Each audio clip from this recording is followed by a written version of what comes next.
శ్రీ సత్యసాయి జిల్లా ధర్మవరం పట్టణంలో RDO Venkata శివరామిరెడ్డికి labour office ధర్మవరంలో ఏర్పాటు చేయాలని సిఐటియు నాయకులు వినతిపత్రం అందజేశారు. సిఐటియు నాయకులు మాట్లాడుతూ గతంలో ధర్మవరం పట్టణంలో లేబర్ ఆఫీస్ ఉండేది. ఇప్పుడు కొత్త చెరువుకి మార్చడం వల్ల దాదాపు 20,000 మంది అనేక రంగాల్లో పనిచేస్తూ వీరందరికీ గుర్తింపు కార్డులు ఉండాలన్నా, స్థానిక సమస్యలు పరిష్కారం కావాలన్నా ఇక్కడ ఆఫీసు ఉండాలని విజ్ఞప్తి చేశారు. అలానే ఆర్టీఓ స్పందించి ఇక్కడ అసిస్టెంట్ లేబర్ ఆఫీస్ ఏర్పాటు చేస్తామని హామీ ఇచ్చారని తెలిపారు.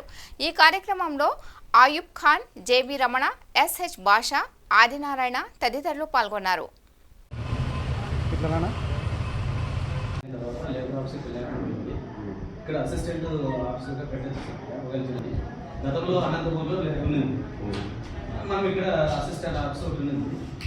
గతంలో లేబర్ ఆఫీస్ ఉండేది, కానీ పుట్టపర్తి శ్రీ సత్యసాయి జిల్లాను సపరేట్ చేసిన తర్వాత ఇక్కడున్న లేబర్ ఆఫీసును కొత్త చెరువుకు మార్చడంతో ఇక్కడున్న కార్మికులు వేలాది మంది, దాదాపుగా 20,000 మంది పైనే కార్మికులు ఇక్కడ అనేక రకాల వివిధ రంగాల్లో పనిచేస్తుండే వాళ్ళు ఉన్నారు.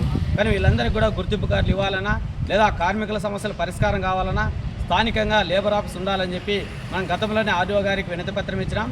అయితే అక్కడ అప్పుడు స్పందించడం లేదు.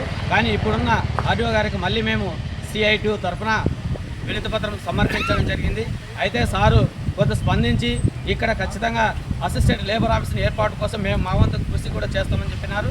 అందుకని ఎందుకంటే ఈరోజు ఆటో కార్మికులు కానీ, అంటే బట్టల షాపులు చేస్తున్న గుమ్మస్తలు కానీ, అదేవిధంగానే భవన నిర్మాణ కార్మికులు, వివిధ రకాల అనేక రంగాలలో అనేక మంది కార్మికులు ఇక్కడ ఉన్నారు.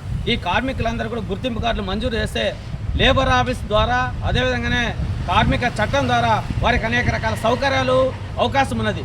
పొరపాటున వాళ్ళు ఏమైనా ప్రమాదవశాత్తు గురైతే లేబర్ కార్డు లేకపోతే వారికి ఆ సౌకర్యాలు వర్తించవు. అందుకని ఆ సౌకర్యాలను వర్తించడానికి గుర్తింపు కార్డులు తప్పనిసరి. కాబట్టి ప్రభుత్వం స్పందించి వెంటనే ఇక్కడ ధర్మవరం ప్రాంతంలో లేబర్ ఆఫీస్ని ఏర్పాటు చేయాలని చెప్పి సిఐటియుగా డిమాండ్ చేస్తుంది.